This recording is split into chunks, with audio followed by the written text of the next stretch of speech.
Hi guys, welcome to our channel Telugu audio stories with Maitri. నా ఛానల్ని ఎవరైనా ఫస్ట్ టైం చూస్తున్నట్టయితే తప్పకుండా లైక్ చేయండి, షేర్ చేయండి అండ్ సబ్స్క్రైబ్ చేసుకోండి. నా ప్రేమ నువ్వే పార్ట్ 63. ఇక లేట్ చేయకుండా స్టోరీలోకి వెళ్ళిపోదాం. ఈ కిడ్నాప్ చేసిన వాళ్ళు నన్ను ఇక్కడే చంపేస్తే బాగుండేది అనుకుంటుంది కఠినంగా పూజ. అప్పుడే తన రూమ్ లో ఉన్న మరొక డోర్ నుంచి శబ్దం వస్తుంది. బాల్కనీలో ఉన్న ఆ డోర్ ని భయంగా చూసింది పూజ. అటువైపు బాల్కనీ కదా డోర్ శబ్దం వస్తుంది. చాలా సార్లు ఇది వరకు డోర్ తీయడానికి ప్రయత్నించింది, కానీ అది ఓపెన్ అవ్వలేదు. ఇప్పుడు అదే వైపు నుంచి డోర్ శబ్దం వస్తుంది. ఒకవేళ ఎవరైనా దొంగలు అయితే వీళ్ళకి చెప్పినా అర్థం చేసుకోరు అని మెయిన్ డోర్ వైపు చూస్తూ ఎందుకైనా మంచిది అని పక్కనే ఉన్న ఫ్లవర్ వాస్ చేతిలో పట్టుకుంది సేఫ్టీ కోసం పూజ. ఒక 2 మినిట్స్ తర్వాత శబ్దం ఆగిపోయింది. బట్ సడన్ గా డోర్ ఓపెన్ అయి ఓ పొడుగాటి ఆకారం కనిపించింది. కటన్ అడ్డుగా రావడంతో ఫేస్ కనపడలేదు. దాంతో కాస్త భయంగానే ఫ్లవర్ వాజ్ ఎత్తింది కొట్టడానికి. ఆ ఫ్లవర్ వాజ్ అతని తలకి తాకే లోపు చెయ్యి గట్టిగా పట్టేసుకుని గిర్రున తిప్పి గట్టిగా చుట్టేసుకున్నాడు. మరో చేత్తో ఆమె నోటిని అదిమి పట్టేశాడు. అరవడానికి ప్రయత్నిస్తూ తలెత్తి చూసింది. చూస్తూనే అంతే, తన శ్వాస మర్చిపోయి మరి తన ప్రాణం తిరిగి వచ్చినంత సంతోషంతో గట్టిగా వాటేసుకుంది. తన ఎదురుగా ఉన్నది రానా కాబట్టి ఆమెని హ్యాపీనెస్ తో చూస్తూ అతను కూడా గట్టిగా పట్టుకున్నాడు. రానా సార్, నాకు తెలుసు మీరు వస్తారని తన కంట్లోంచి కన్నీళ్లు కారుతుండగా అంది పూజ. తను ఎంత అసహాయ పరిస్థితుల్లో ఉందో తన మీద అంతే నమ్మకం ఉంచినందుకు పూజ ఫోర్ హెడ్ పై ముద్దు పెట్టుకున్నాడు చాలా ప్రేమగా రానా. నిజానికి ఆమె ఈ పరిస్థితిలో ఉండడానికి కారణం తానే, కానీ ఆమె సేఫ్టీ కోసమే ఇదంతా చేయాల్సి వచ్చింది రానాకి. నిజానికి సుమంత్ మనుషులు, బసవడి మనుషులు ఇద్దరు పూజని కిడ్నాప్ చేయడానికి ప్రయత్నించారు.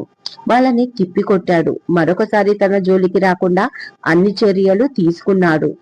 ఇప్పుడు పూజని అమెరికాకి పంపించడం రానాకి పెద్ద పని కాదు. కానీ అలా అమెరికాకు పంపిస్తే పూజ తనకు శాశ్వతంగా దూరమైపోతుంది. పూజ సాకేత్ ని ఇష్టపడి పెళ్లి చేసుకుంటే తన హ్యాపీనెస్ కోసం ఈజీగా త్యాగం చేసేవాడు. కానీ ఇక్కడ వేరుగా ఉంది స్టోరీ. ఏదో జరుగుతుంది. బ్రతికుండగానే పూజ గొంతు నొక్కేయబడుతుంది. వాడు ఎందుకు తనని బ్లాక్మెయిల్ చేస్తున్నాడు? ఆ విషయం ఎప్పటికీ తనలోనే సమాధి అయిపోతుంది పంపిస్తే. ఇష్టం లేని పెళ్లి చేసుకుని సాకేత్ చెప్పినట్లు వింటూ తన లైఫ్ మొత్తం అంధకారమైపోతుంది. తను ఎవరూ లేనప్పుడు అనాథగా అయినా హ్యాపీగా బతికింది పూజ. ఇప్పుడు తనకు అందరూ ఉండి కూడా బాధపడాలని ఇలా కిడ్నాప్ చేయించినప్పుడు రానాకు చాలా బాధ అనిపించింది. కానీ ఇప్పుడు అదే కిడ్నాప్ ని అడ్డం పెట్టుకుని సాకేత్ వాడి తండ్రి మామయ్యని డబ్బులు అడుగుతున్నారు అంటే వాళ్ళు ఎంత వేస్ట్ అండ్ సెల్ఫిష్ ఫెలోసో. ముఖ్యంగా ఆ సాకేత్ పూజకి అస్సలు కరెక్ట్ కాదు. అందుకే ఈ కిడ్నాప్ డ్రామాను ఇలాగే కంటిన్యూ చేయబోతున్నాడు రానా. పూజ దగ్గర అసలు విషయం రాబట్టే వరకు కంటిన్యూ చేస్తాడు. నెమ్మదిగా ఒక 10 మంది వరకు ఉంటారా ఇక్కడ అని అడిగాడు రానా పూజాని. ఏమో బావా, ఒక 3 లేడీస్ మాత్రం రూమ్ లోకి వచ్చిపోతూ ఉన్నారు అంటుంది పూజ. నిన్నేమీ అనలేదు కదా, అంటే కొట్టడం తిట్టడం లాంటిది అని తన చేతుల్ని తడుముతూ అడిగాడు రానా. నో, ఏమీ చెయ్యలేదు, ఏమీ అనలేదు, జస్ట్ బెదిరిస్తున్నారు, అది టైంకి తినమని అంటుంది అమాయకంగా పూజ. ఎలా తిన్నావు? ఏదైనా పాయిజన్ కలిపారేమో, తిన్నావా నువ్వు అంటాడు. ఆమె ఫేస్ ని తన 2 చేతుల్లోకి తీసుకొని రానా లాలనగా. ఆ ఎఫెక్షన్ కి కరిగిపోయింది పూజ. లేదు అంటూ ఏడుస్తుంది మంది. ఏంటి, ఇన్ని రోజుల నుంచి నువ్వు తినలేదా? ఆగు, నీకోసం ఏమైనా తెస్తాను అంటూ మళ్ళీ బయటికి వెళ్ళబోయాడు రానా. అది కాదు, అందులో పాయిజన్ ఏమీ లేదు అంటూ టేబుల్ పై చూపిస్తుంది ఫుడ్ ని. ఓకే, అమ్మయ్య, ఎంత రిలీఫ్ గా ఉందో తెలుసా అంటూ బెడ్ పై కూర్చొని తనని పక్కనే కూర్చోబెట్టుకున్నాడు రానా. నువ్వు ఎలా ఉన్నావు బావా అని అడుగుతుంది పూజ. నీకోసం అంతా వెతుక్కుంటూ ఊరి చివర ఉన్న ఈ ఇంటికి వచ్చాను. చాలా రోజుల నుంచి ఈ ఇంట్లో ఎవరూ ఉండడం లేదు. అలాంటిది కొత్తగా మనుషులు కనిపిస్తున్నారు. కొత్తగా వాచ్మెన్ కనిపిస్తున్నాడు. అడిగితే ఏదో ఫంక్షన్ ఉందని చెప్పాడు. కానీ అలాంటిదేమీ కనిపించడం లేదు బయట. సో నాకు డౌట్ కొట్టింది. అందుకే వెనక నుంచి వచ్చాను, ఎవరూ చూడకుండా. లక్కీగా నేను అనుకున్నట్లే నువ్వు ఇక్కడే ఉన్నావు పూజ అని. పూజ, కొంచెం మంచినీళ్లు ఇవ్వవా, దాహంగా ఉంది అన్నాడు రానా. వెంటనే పూజ వాటర్ బాటిల్ అందించింది. గడగడ తాగేసి పక్కన పెట్టేసి, ఇప్పుడు చెప్పు, ఎలా ఉన్నావు? అసలు ఎవరు వీళ్ళు? నీకు ఏమైనా ఐడియా ఉందా? రివర్స్ లో అడిగాడు రానా. నిజంగా వాళ్ళు ఎవరో తెలీదు బావా. ఆ రోజు షాపింగ్ కి వెళ్తే తీసుకొచ్చేశారు. ఏమైనా అంటే మా బాస్ అంటున్నారు. కానీ ఆ బాస్ ఎవడో వీళ్ళు ఎవరో నాకు ఏమీ అర్థం కావట్లేదు. నన్ను ఇక్కడి నుంచి తీసుకెళ్ళు బావా అంటుంది బతిమాలుతూ పూజ. తీసుకెళ్ళొచ్చు పూజ, కానీ కింద కనీసం 20 మెంబర్స్ వరకు ఉన్నారు. నేనే చాలా కష్టంగా పైకి వచ్చాను. వాళ్ళు పడుకున్నాక చూద్దాం, లేదంటే రేపు తీసుకెళ్తాను. నువ్వు భయపడకు అన్నాడు తనకి ధైర్యం చెప్తూ రానా. అమ్మా నాన్న ఎలా ఉన్నారు బావా అంటూ ఏడుస్తుంది పూజ. ఎలా ఉంటారు, నువ్వు లేక చాలా ఏడుస్తున్నారు అని రానా అనగానే ఆ మాటకి వాళ్ళు గుర్తుకు వచ్చి ఇంకా ఏడుస్తుంది పూజ. ఇక రానా పూజని ఓదారుస్తూనే మాటల్లో పెడతాడు.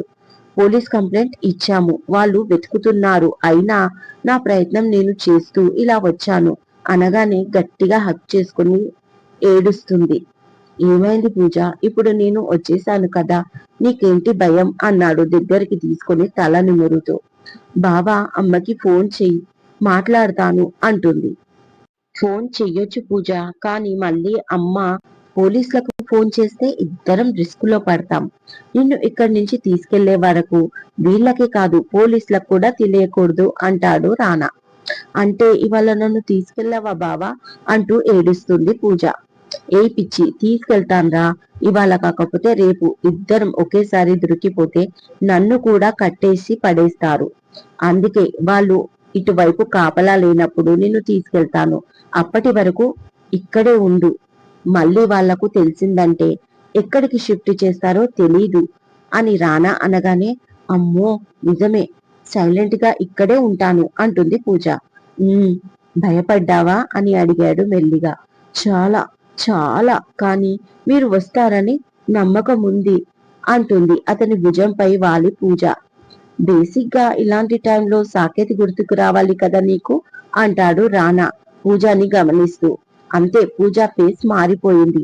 ఓకే ఓకే, రిలాక్స్ అంటూ ఉండగా ఫోన్ మోగుతుంది రానాని.